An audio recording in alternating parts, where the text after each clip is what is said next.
Hello, beautiful humans, and welcome back to S.P.L.I.F. with your host, Fawn. S.P.L.I.F stands for Spiritual Perceptions of Life Interconnections and Fuckery with Fawn. Yeah, it's a bit of a mouthful, but that's what this podcast is all about, and so it's in the title. I want to get into for this episode about me and spirituality for me and what that means for me to be a spiritual person and my spiritual beliefs and all that jazz and really just break it down for you guys so you can get to know me a little bit better and maybe connect a little bit for your own personal beliefs. So for starters, I want to start with the name that I chose to go by on this podcast, which is Fawn. And my full name is Ariana Fawn Ruiz, for those of you that follow me on social media. But I chose to go by Fawn and just Fawn in general, with nothing before or after it because of where the name came from. And my mom chose that name to name me after her sister who passed away at a very young age. I think she was in roughly 10 to 12 area, very very young, and it's very unfortunate that she's no longer with us in this life. But her name was Fawn, and I think that I really wanted to channel the innocence and pureness that comes with being a child and really allow her to live with us again in this life. I believe in the Day of the Dead, Dia de los Muertos, and that comes from my Hispanic side. So, with that belief system, as long as you remember those who have passed away, they are never forgotten. And I think this is a great way to honor her and to really captivate the innocence that I want to bring to this podcast. And by innocence, I don't mean lack of knowing about the world, but more of the innocent of our pure inner child and the innocence of that I don't want this to be corrupted or persuaded in any way, that this is just my raw truth and that form of innocence. I also wanted to explain that you notice there's a lot of pink if you're watching the video. If you're not, and you're only listening to the audio, I have pink tablecloth, pink background, pink cups usually, and I usually wear a lot of pinks and brighter colors. I chose this because, for starters, pink is my favorite color, but also there's a thing that I practice and a lot of people out there also see and understand, and it's called aura. And pink aura, for me, I've always interpreted that as love, and someone who's either in love or someone who manifests and puts out a lot of love, like a very loving individual. And so I chose pink to captivate that this podcast is to spread love and positivity for everyone that listens. Yeah, and so it just it goes along with auras, which I'll explain in a little bit. So we got and of course my little kitty cat here in the back. For those that can see, I have a kitty cat light. She is a pink cat drinking wine. I love cats. I think that they are amazing creatures, and I have a firm belief that they travel between this world and the spirit world. And I'll dive into the spirit world as well. But cats are really important to me, so I got a cat. And the wine is a joke amongst me and my friends that I'm a wine grandma. Not a wine mom, a wine grandma. I'm a pretty, they call me a grandma because I'm pretty the responsible one, and I'm always oh, I'm too old to do that. I got an old soul, very old soul, but also I get that inner child that comes out every once in a while. So, I got a question. What does spirituality mean to me? And I touched a little bit in the beginning intro episode on that, but I really wanted to highlight what that is for me. Okay, so I see anyone who believes in something, whether it's a higher power or it's their self, to believe in anything for the purpose of growth, light, and love, or to better yourself. That's what it means to be a spiritual person to me. So you can be a Christian and still be spiritual, and you can be an atheist and still be spiritual. I use the term spirituality because my beliefs don't fall into any one category. Um, they're not by a book. They're passed down, and I pick and choose from different beliefs, such as um, a little bit of Buddhism, a little bit of Wiccan, and the Native American beliefs that my father taught me. And there's not really a term for that. There's not a book you go to learn about the Native American spirituality. There's books on Wiccan and Wiccan and Buddhism, but what I picked from those, it's just kind of like what made sense to me. I didn't really study the religions too much, though I did take a world religions class in college, and it kind of like introduced these different religions to me, and I did some research on different things. But what stuck out about Buddhism is that the energy in everything that we touch and everything that, what is it, that like there's like a big bowl of energy just everywhere. Energy's in everything. And yes, I agree with that. I think that people can emit energy and manifest it and put it into the objects that are really important to them. Like I rarely keep jewelry that's given to me from past relationships because I believe that it is the energy that they gave. And once the relationship is ended, it can become negative and tainted if they have ill feelings towards you. I think that if you put the energy into like protecting your home through sage and blessing, that when somebody walks into your house, they'll feel that protection.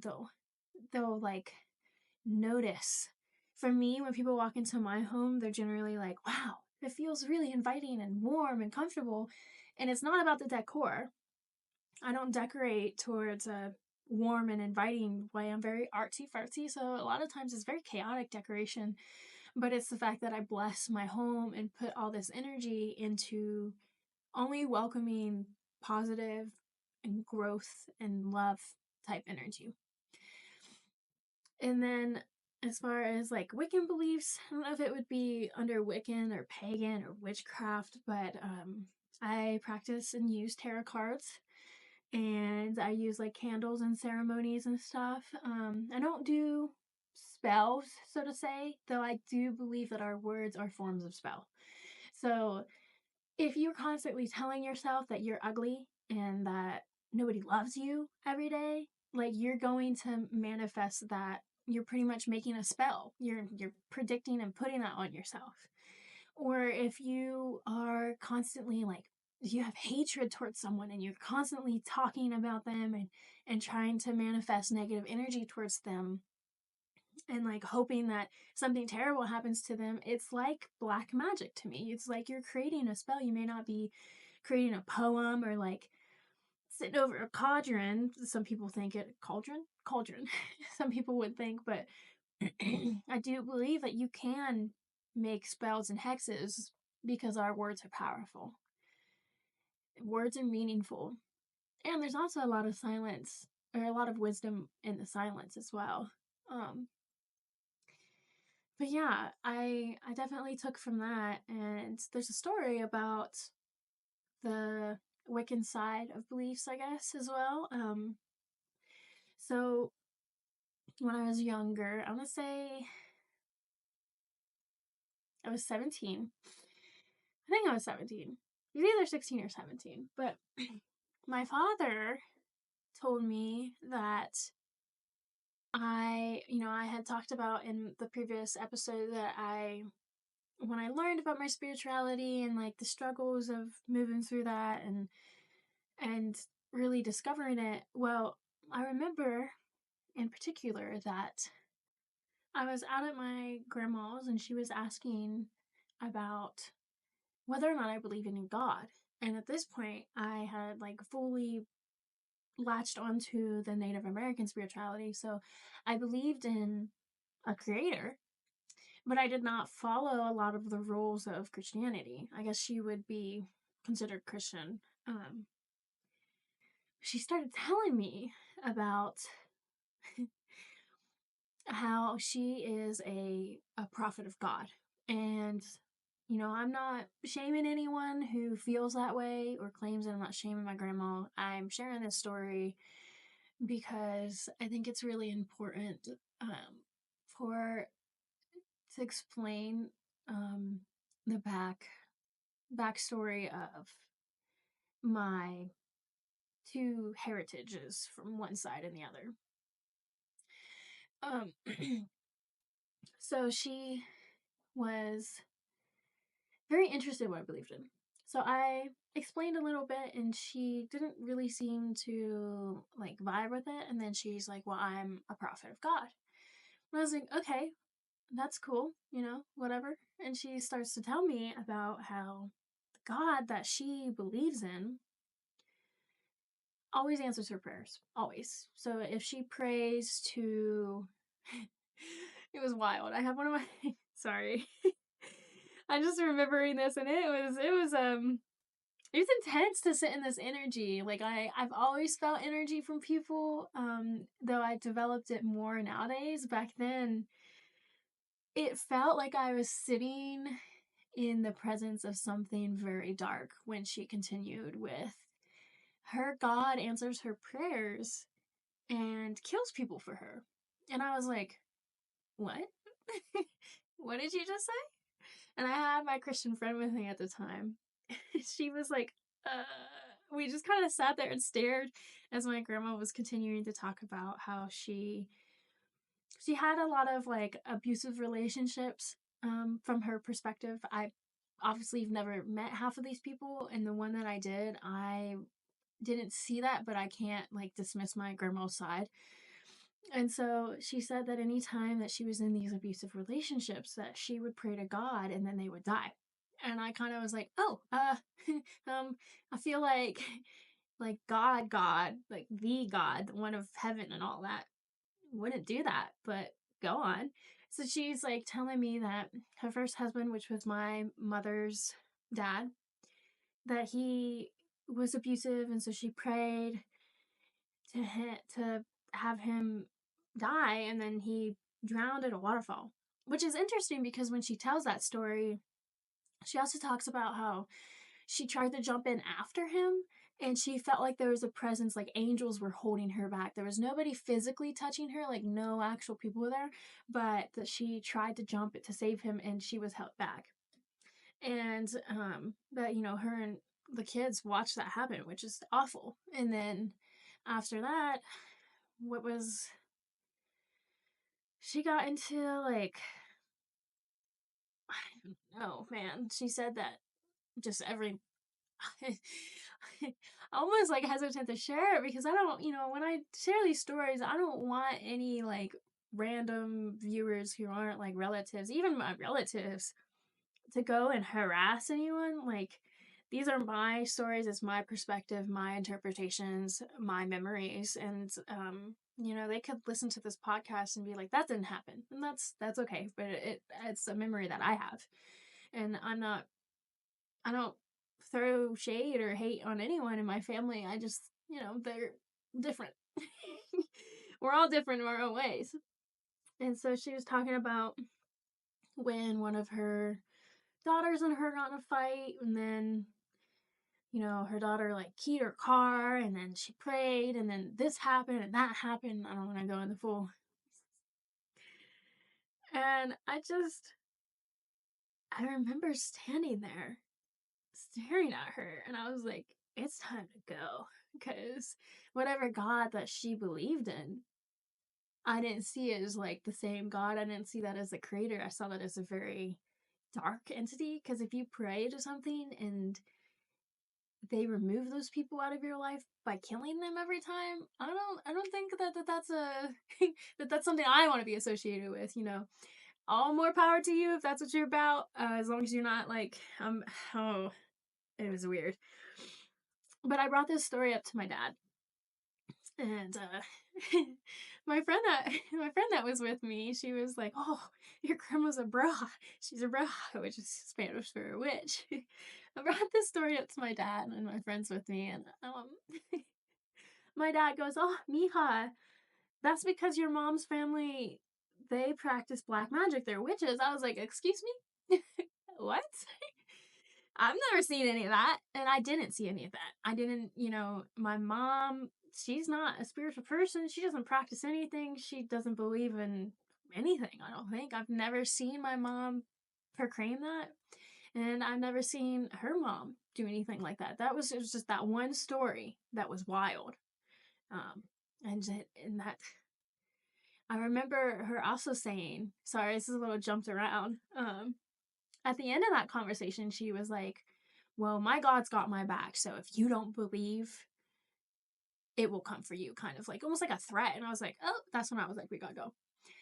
But my dad was like, yeah, he had met my grandma, my great grandma, my grandma's mom.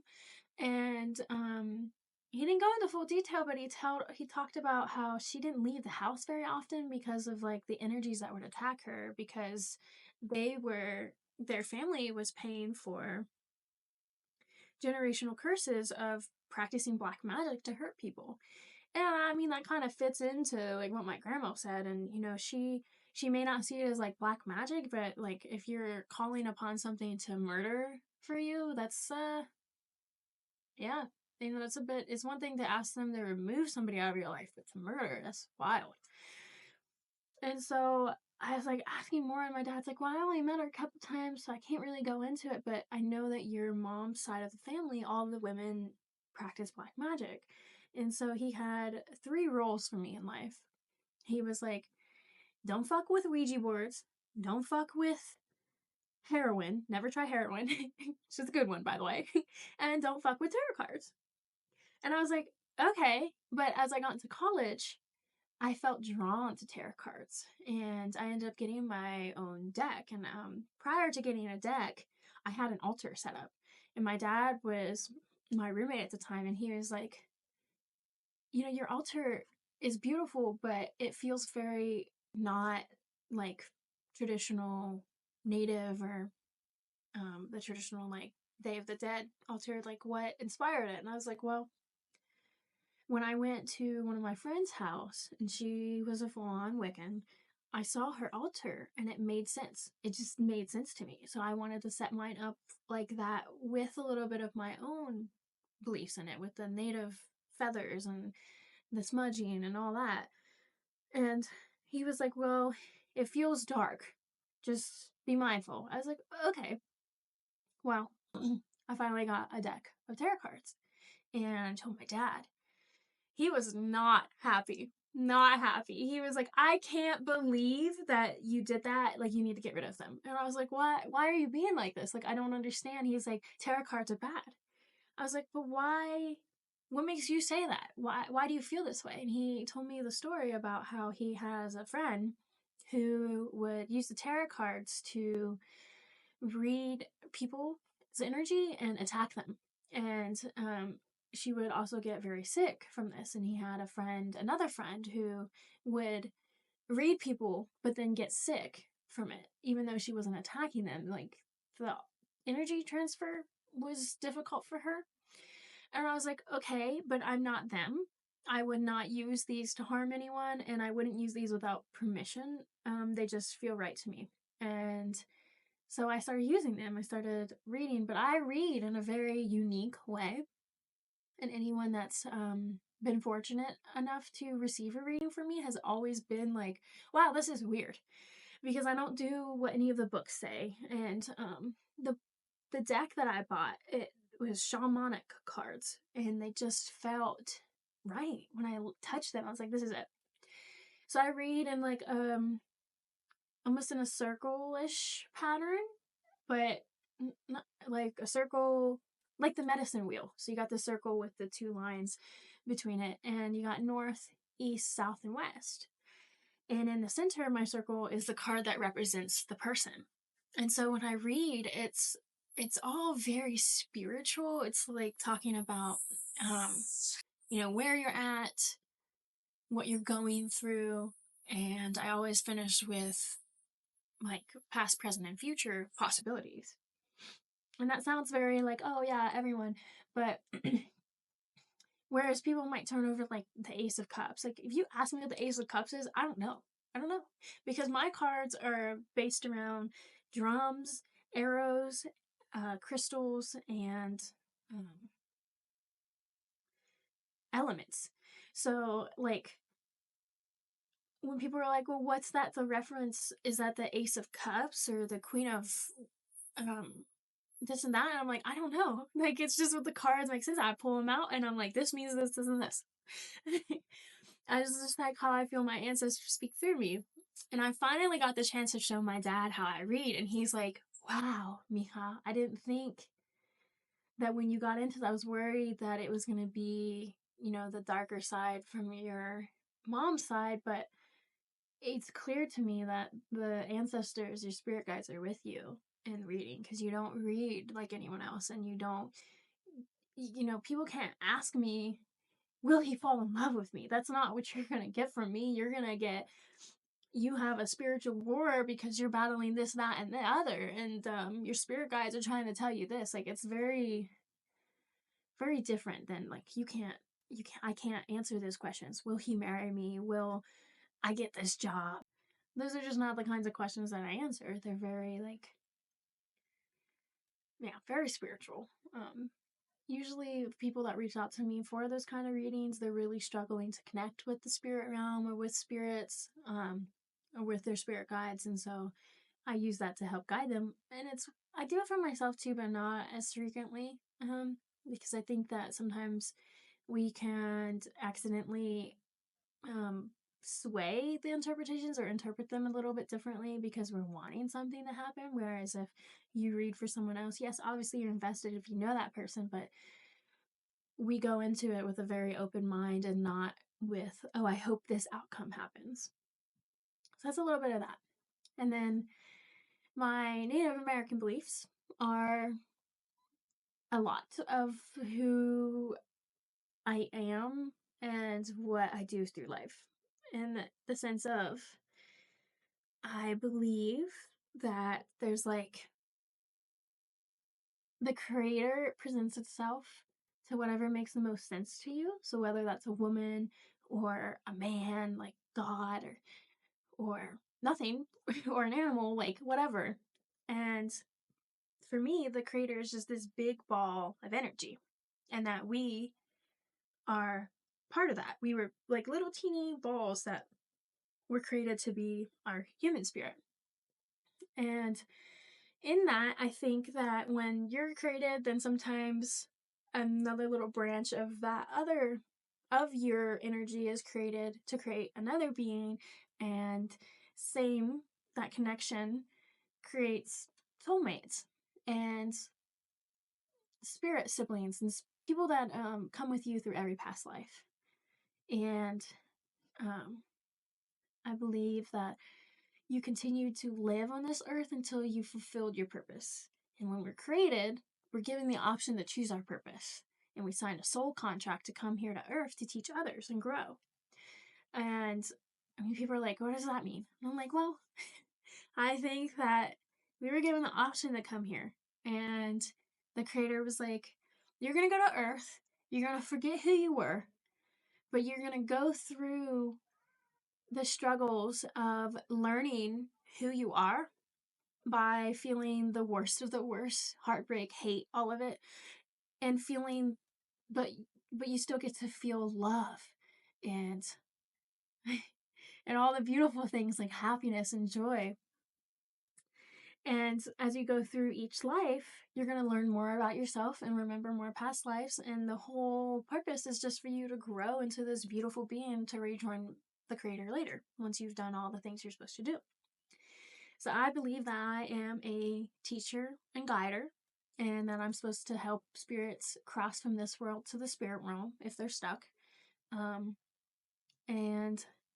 they're like, someone might be like, well, that doesn't make sense if you believe in past lives. How's your spirit realm? Well, let me explain a little bit to my best ability. Because at the end of the day, you know, none of us really know. We just have our beliefs, and we have things that happen to us that make us feel that this is right.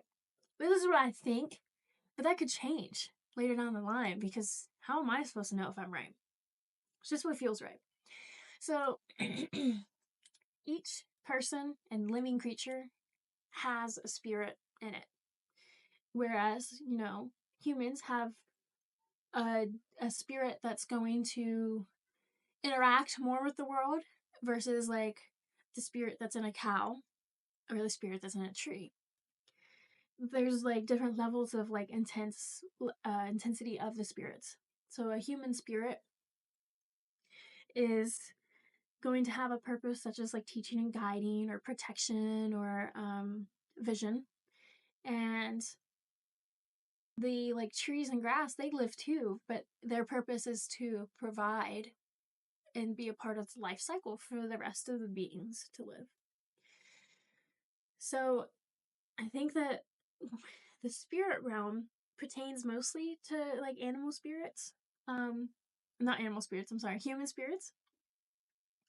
So when we die in this world, if we die a very like brutal or unforeseen death, such as like unconsensual harm from a human, or just because somebody robbed us or whatever, sometimes our spirits can be filled with so much like hate and vengeance and unresolved feelings that they linger here on the earth plane and aren't able to cross over to be reborn again. And I also believe that the spirit realm is where we go when we dream. And I know that one's that can be a hard one for people to grasp. What do you mean when we dream? What about my dream where I was like flying through air? Right? Well, for me personally, I would say 95% of my dreams have a deep spiritual message in them. Where if I've had dreams about something that was going to happen in the future, and like I'll call, like if I dream about, let's say I'm trying to think. I've dreamt about like one of my friends being at a funeral and someone in their family had died. And so when I wake up, I'll call them and be like, who's sick? What's going on? Well, I want you to know that there's a possibility that someone in your family who's close to you is going to pass away, and just like prep yourself to go spend the time with them. And that's happened. And I've had dreams where spirits come to me and they show me their story of how they were murdered on this earth or how they died. And the whole point is for them to get their story out and so that they can heal. They need someone to help them cross. I've had some crazy dreams like that. I'll get into that when we go over ghosts in another episode. So I think that we can access the spirit realm sober, awake, um, as well, and that's what people would call astral projection. It's not something that I do on a regular, because my father always said that it was dangerous and that you can attract negative energies that way. It also feels really invasive. But I've done it a couple times to check in on people who are unavailable and out of state and stuff. And that's interesting and wild to feel like you can be, for instance, like in Ohio and project your spirit all the way over into California and be present into that moment and help whatever you need to help with or check on whoever you need to check on. When my dad's dad, my grandpa, um, when he spiritually projects, um, it's you can smell him. You'll smell his energy, and then when he smell his energy, you smell his what he normally wears, which is like I think he wears like a combination of like patchouli, and then you'll smell sage, and then you'll feel like this warm presence come over you, and you can just like know that his spirit is there with you and he's doing this awake. And a lot of people are going to hear that and be like, what? That's not possible. Y'all are hallucinating. And I'm like, well, that's okay if that's how you feel or if that doesn't make sense to you, but this is what's real to me and to the people around me. And so like this the spirit realm as a Shaw woman is very important to me because I have to help spirits cross over, and I do that through different ceremonies. I don't like the word ritual because I think that's associated with like sacrificial type stuff, like blood rituals and stuff. That nope, I'm not about that. That is not me. That's not something that I would do. So I use the word ceremony because I think that it really speaks to the truth of what's happening. So if a spirit comes to me in a dream and they show me, I had specifically like a lot of like, oh, I had a little girl come to me and she showed me about how she was unconsensually harmed and then unalived. And I watched that whole scene and I could remember every detail, the smells, the feel of the wind, everything from the people that did this to her. And like, just, I can just remember it down to the detail. I could probably draw it out.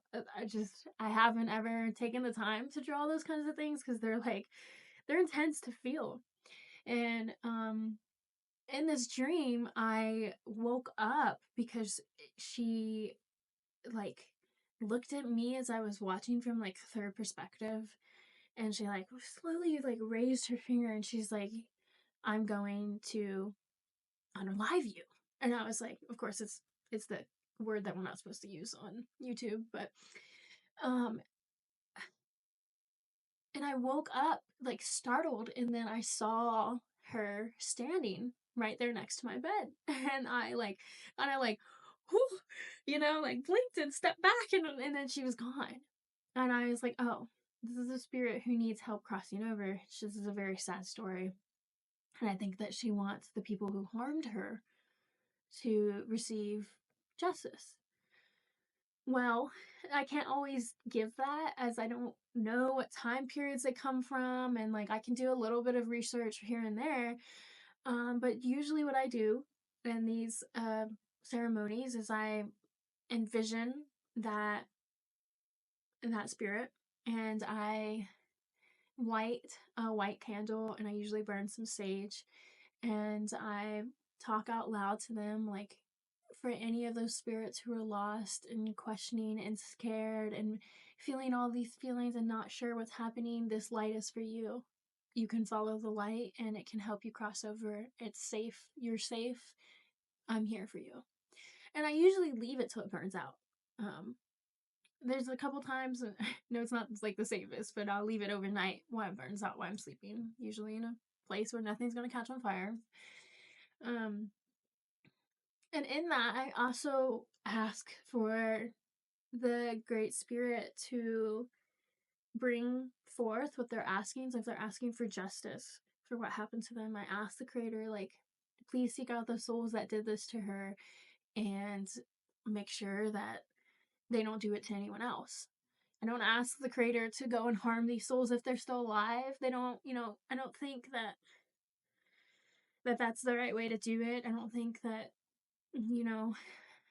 that's not, it's really really tricky like topic when it comes to like recognizing that a spirit's coming to me and that they were unconsensually harmed.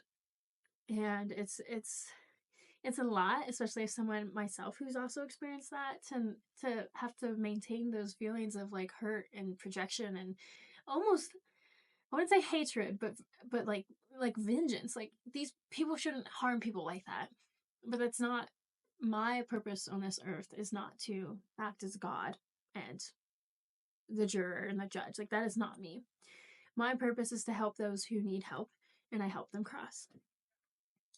So that's a little bit about like the spirit realm and how that incorporates my daily life of like, it's definitely in my dreams almost every night. It's rare that I don't have a dream.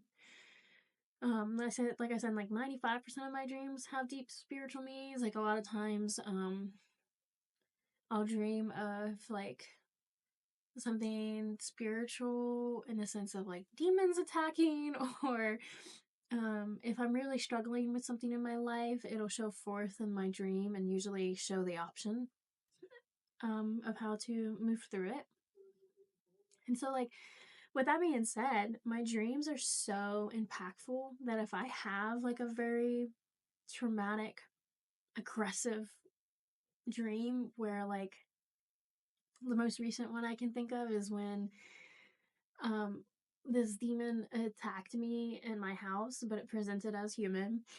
And it was like, you know how most dreams, like the colors of the walls would be different, or like it's your home, but you don't actually live in that house.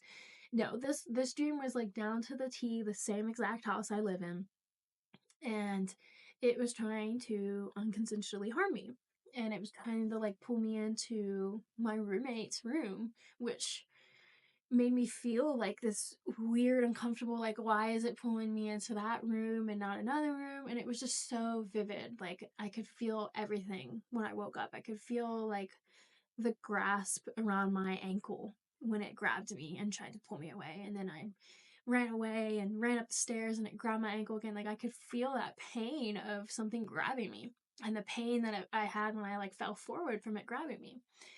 And in the dream, I was yelling for help, but nothing would come out. And that's happened a lot in my dreams where the dark energies will suppress my voice to make me feel very scared. And I always wake up like in the sweats, or like sometimes I've woken up like screaming or like jumped up. I'm like, oh my gosh, because they feel so real. They're so real to me.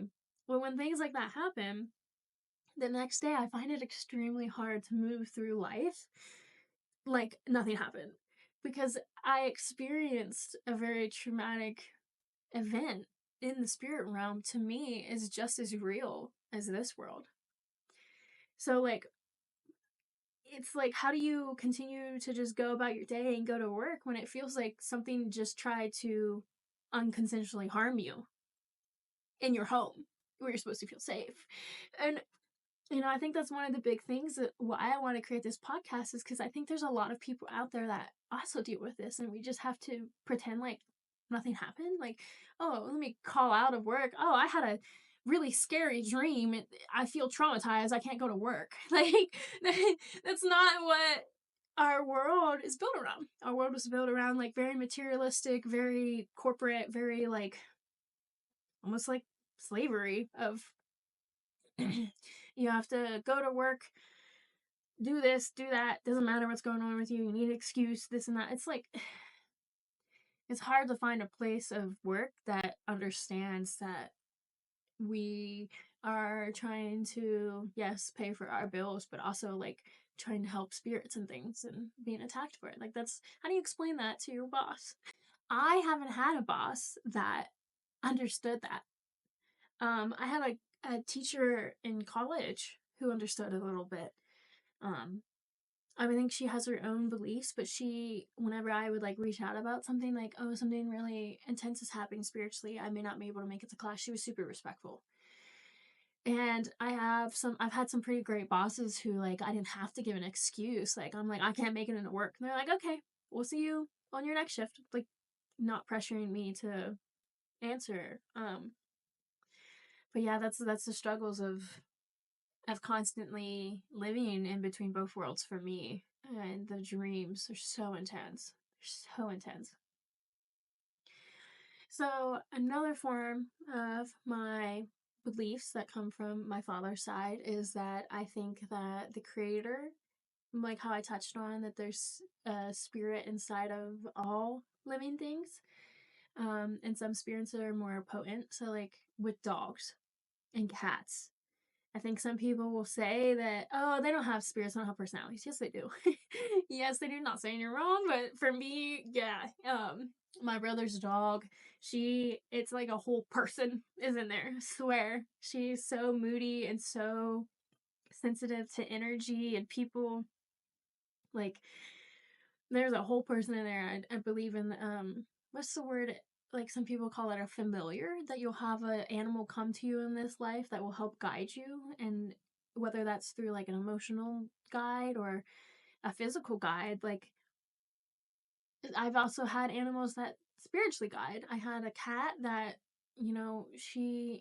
anytime I would have like these crazy, really harsh dreams, I'd wake up and she was like right next to me because she was trying to protect my spirit while I slept, but was not a cuddly cat.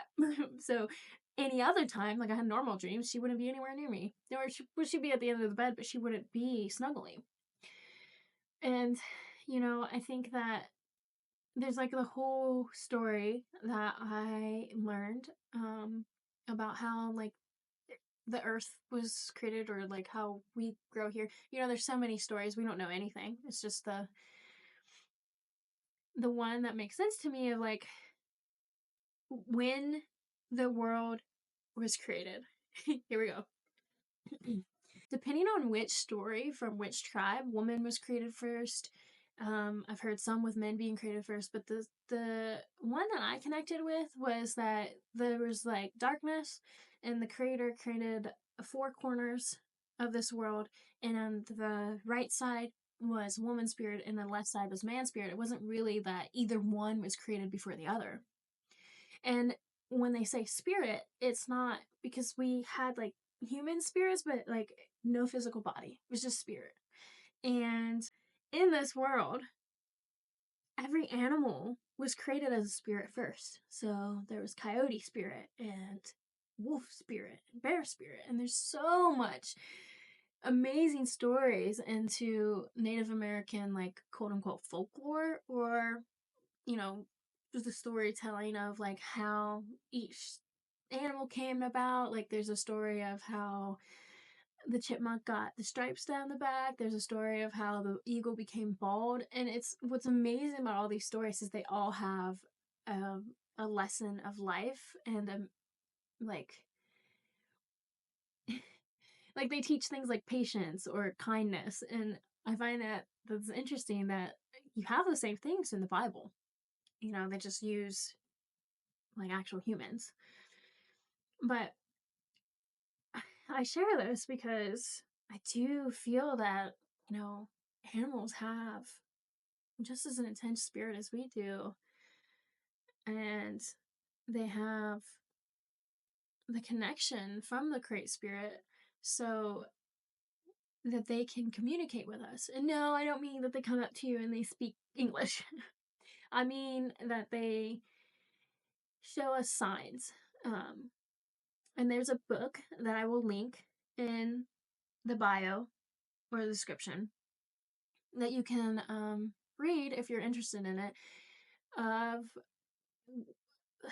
of like the beliefs of, I think it's called like Nature Speaks or Animal Speaks.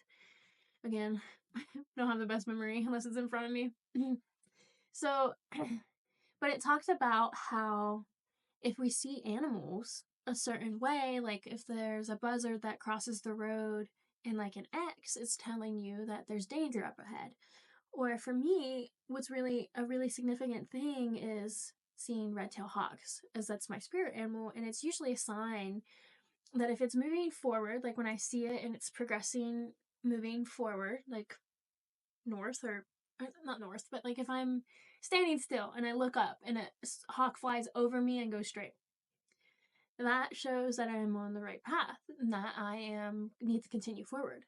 If a hawk flies backwards, so if I'm driving on the car and it flies that way, it means that I am progressing backwards. Something in my life needs to change.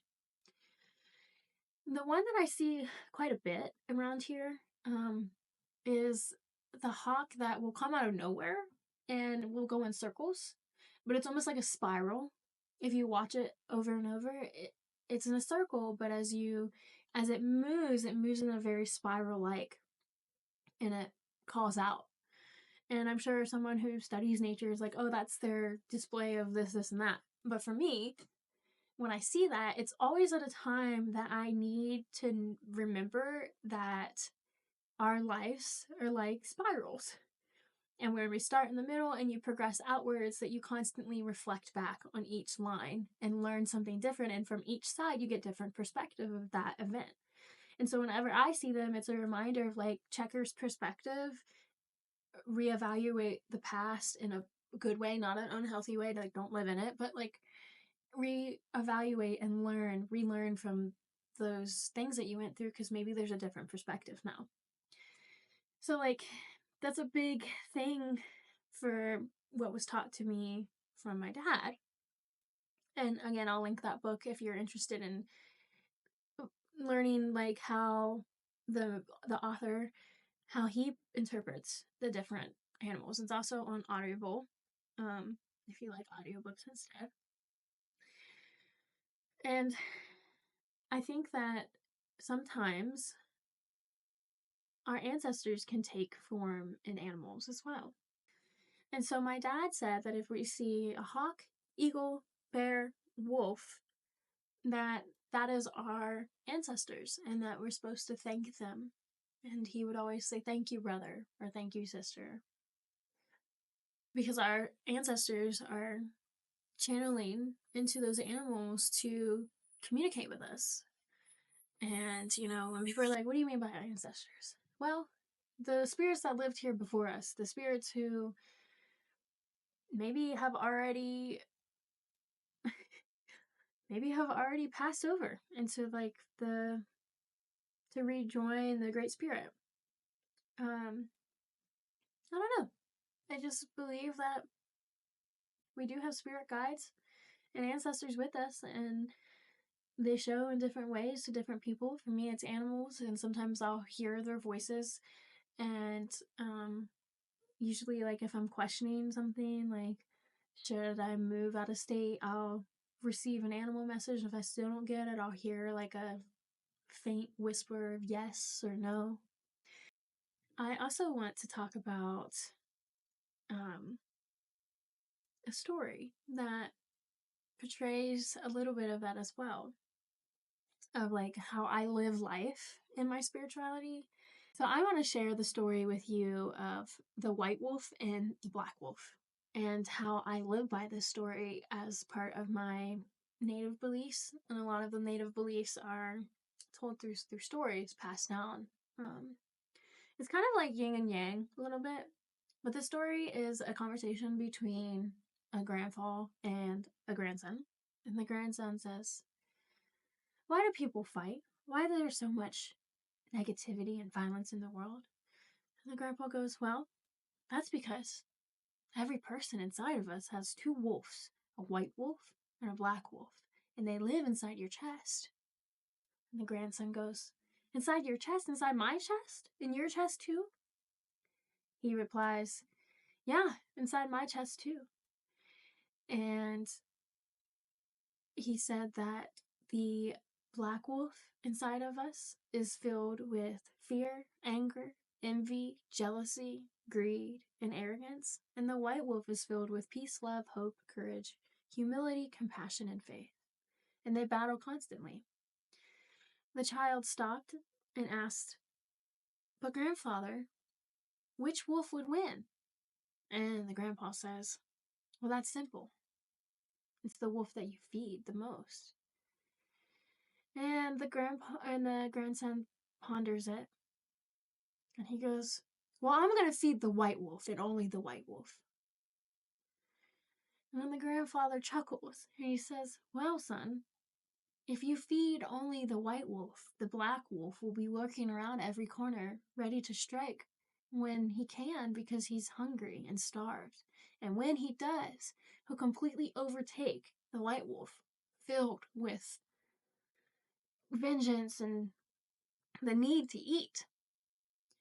So the correct answer to that is that you feed both." And the grandson says, "What? Why would you feed both?" "Well, if you feed both, you acknowledge that you are human, and the proper path is the balanced path. You have all these emotions, and if you deny them, if you deny things like jealousy and fear and anger, they'll eventually sneak up on you and completely overcome you. It's a balance between all that is good and all that is bad to make you true to you." And obviously, I've changed the words around a little bit. If you go and look this up, there's a couple of different variants. A lot of it says that it comes from like the Cherokee people, but this is definitely how I read it and remember and like try to always tell it. Obviously that story is about that we can't just be all good and we can't just be all bad, that we have to strive to balance both because we're human. We're going to feel things like anger. We're going to feel things like jealousy and envy. But also, like, if we're all white wolf and we're all compassionate and, peace and love, we're going to be completely squished too. Like, you can't be just always compassionate or you'll be harmed. And it's like this balance of existence in this world. And that's a really important story to me. And it's something that I try really hard to um, live by and practice. And it's only intensified since I've like started diving more into like therapy. I worked in the therapeutic field for a little bit, and so like it just like really kind of like hit right on the head for that. So yeah, that's the one of the roots of my spiritual beliefs and what I practice. That also corresponds with something that exists in my spirituality called the red road and the blue road. And I've never been told a story about it, but just a simple phrase. The red road is that of the creator and that of your purpose. And the blue road is that of neither. Neither one is wrong, neither one is right, but it's a simple choice that we have, and we will constantly walk back and forth between both of them. And my father told me this, that if we constantly strive to be on the red road consistently, it can be extremely overwhelming and consuming with the reality that we live in. Whereas, like, walking only the blue path isn't wrong, but you're just not doing your spiritual path. You'll just be brought back more and more until you do. Which is a nice little, like, it's kind of nice to look at it like, oh, well, maybe today I'll walk the red road. And tomorrow I'll just chill and walk the blue road. And, as I got in college and had these conversations with people, I started to think, like, what if those roads mix and there's a purple road? Was there a gray road? And that's kind of like, I have this drawing, I wonder if I can find it, of my interpretation of all the roads lead back to the creator in the end. So it's not really a wrong or right road, it's just your path that you've chosen and what makes sense to you in the moment. Maybe you're not supposed to be awakened in this life. Maybe you come along just to help somebody else awaken and not even realize it. And it's the concept and the reality of like everything for me, when I feel is everything happens for a reason. And all those really awful, horrible things that people hear about my past trauma, they're like, I can't believe you're on top of that. And I'm like, well, I firmly believe that these things happen for a reason so that I could grow and develop certain tendencies and learn about myself and be able to help others, teach and guide other people through it. Because humans initially crave a person that has gone through the same thing too. And I know how that sounds. It's like, oh, your soul was sacrificed so that you could help others? What? Like, maybe. I don't know. I'm not this higher being. I'm just me existing, and this is just what makes sense to me. And I had a very unpleasant past partner who really tried to sway me out of my beliefs, because my beliefs were are what drive me. And in that, my beliefs, my spirit guides, they told me that I wasn't supposed to be with this person. And so with them being very narcissistic and manipulative, they wanted to control me and keep me around, even though I kept saying like, oh, my spirit guides are telling me it's time to go. So like this person was trying to like sway me out of my beliefs, because I realized that this was meant to happen for a reason. And I remember this particular person, I try to be very gender neutral because I don't want anyone to go through all my social media or whatever and find these people and then contact them. Like, I'm a firm believer that karma is real and that it's not our place to deliver it, that the universe will deliver it. I think that this person who treated me very poorly and was not a good human will get their, I guess, will get it returned.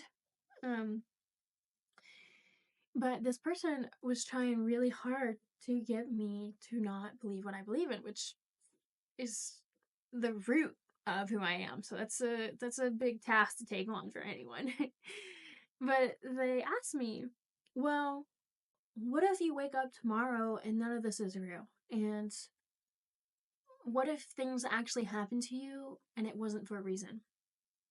I was like, well, I think like any normal person, you know, if you wake up tomorrow and your entire belief system is inaccurate, that's going to be like a life flip upside down identity crisis that would probably destroy me. And that is something that I hope that never happens, but like, I mean, if I wake up tomorrow and I have something that proves me wrong, I just have to face that reality and accept it. And they were like, well, can you really say that all these things happen to you for a reason? And I was like, well, if I don't believe that, it would be really hard to move through life recognizing that I didn't have a normal childhood and that I was violated in so many ways, emotionally, physically, and spiritually, against my will. And that I went through all these very traumatic life events of life for it to not be for any reason. Why would you want to live that way? Is my mindset. Like, I wouldn't want to develop a mindset where things just happen. I think that, you know, we move through life and I just truly believe everything happens for a reason, because even in these really trying and hard times and when somebody hurts you against your will, it's like, well, what did I do to deserve that? Well, nothing. You didn't do anything to deserve that. But how else are you supposed to process it? Like, that happened. That was real. And now I'm able to connect with people who have also had that and help them move through their feelings. Now I'm able to, you know, experience the the freaking roller coaster of emotions that comes with it and challenge anyone who's in my life romantically with that. And it I know how that sounds like, oh, that's not a good thing. Well, you know, sometimes people need to be challenged of like, oh, your behaviors are behaviors of someone who is a very pushy person, or your behaviors match someone that did this to me, so perhaps this is what's like your intentions. And I don't know. Just a firm believer that everything happens for a reason, and the concept for me to believe otherwise just feels like it would break the mind a little bit, break the spirit. You know, I've had so many experiences too where like, let's say something not as heavy as like a breakup, right? The breakup happens. You know, I was with a person for 4.5 years, all through college. And when we broke up, I was just devastated. And that relationship wasn't healthy. It was physically, emotionally, and spiritually abusive. It was a really dark time for me. And without all of that, if I didn't go through that, if I didn't feel those things and move through all those uncomfortabilities, I wouldn't be the person I am today. Like, I had to go through the struggle of losing. I say losing with phrases around it because, like, are we really losing anything that isn't meant to be? Do you really lose something? Or is it the next step in your life, like a stepping stone? But to getting out of this relationship, to be able to really find myself. And I hit a really dark point. I really want to emphasize that because people that know me are like, oh, she's so positive, she's so light and joy, and she's just this amazing human who supports everyone and blah, blah, blah. And it's like, I was on the verge of wanting to unalive myself. I had written down notes for my family, and what stopped me, despite me being so devoted to my spirituality, what stopped me was somebody else and who was devoted to their spirituality. And this is a big loop around to how I feel like we all have a purpose here. Because this person, ooh, getting emotional, this person had started a foundation because he had lost a couple of friends to unaliving themselves. And when I got to writing his note, because he was important to me, he was a good friend, and I just felt like it was wrong for me to not. I couldn't. I was like, I can't do this. And I was like, at the very least, I guess I'll live for this person. And I shit you not, maybe like a week after that, I was like trying to find some self love, and something just clicked in my head because he had told me one night that I was the person that put stars in people's skies. I came into their life and I would show them and paint the sky for them. And doing that, whew, that I would inspire people and bring forth a light into their life. And I had never had anyone say anything like that to me before. And in the time, I didn't really think of it, much of it, but when I was sitting there a week later after, like, okay, I'm going to continue to live my life even if I don't understand how to find myself and don't love myself, and I'll just continue to just live for others. That I was really sitting there and thinking, like, wow, I'm really not a terrible person. I am that person that can put people's stars in their sky. Wow. And it just clicked for me. I wrote a whole poem about it. I don't have it pulled up right now, but I'll link it in the bio about what it felt like and how to like finally find love for myself. And I think, what was that? I was 20, that was in 2021. So I was 23 years old. And that was the first time I ever actually loved myself and ever actually felt love for myself. And I think that if I didn't go through all those things that I went through, I wouldn't be able to come around to finding that self love and finding myself. So, yeah, I'm a big believer that everything happens for a reason, and that's really ingrained in my spiritual beliefs. And it wasn't always ingrained in my dad's spiritual beliefs. I remember at one point I asked him, "Do you think everything happens for a reason?" And he said no. And I was like, well, I refuse to believe that. And so, it's just what makes sense to us and how we move through life and how we perceive life. So, but all of that happened so that I could have a spiritual death and a spiritual reborn awakening again. Found myself even better than I had prior to that. I really reconnected with myself of like self-love and what it means to be spiritual and what my purpose was on the earth. And I ended up in a relationship pretty quick after that, and I was really against it and I didn't want to, but I kept having these spiritual signs that this is the right path.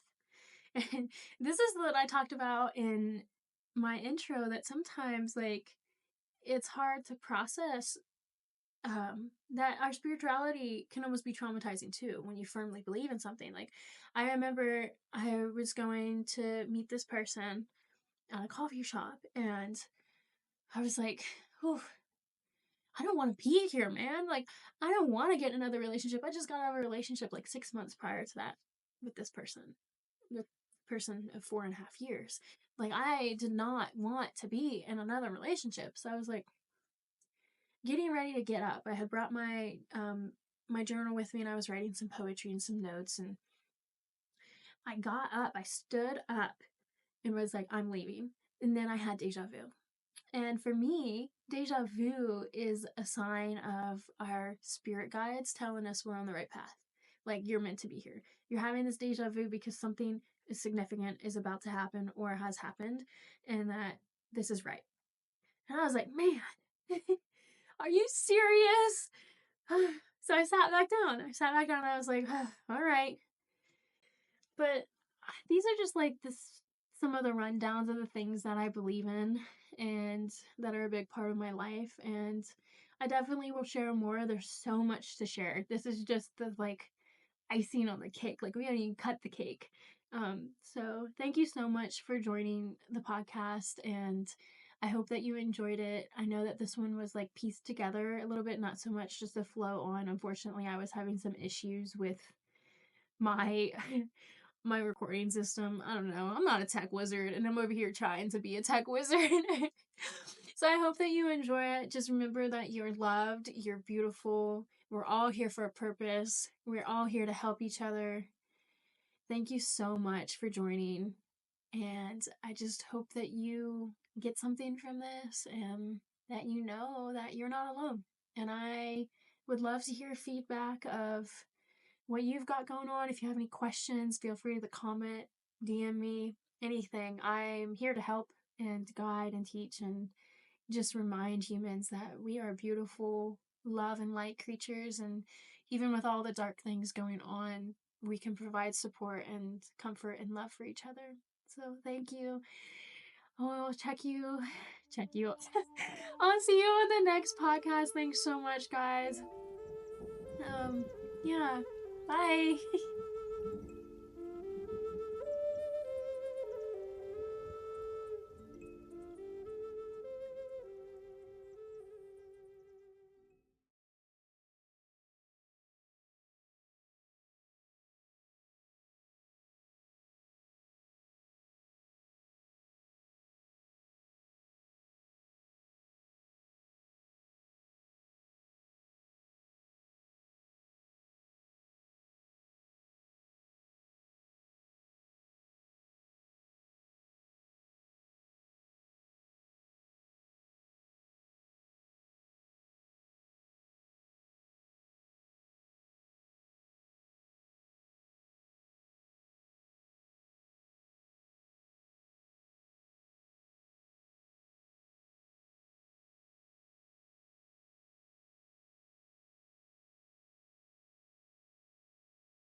I swear to God, if you didn't record right, please record right.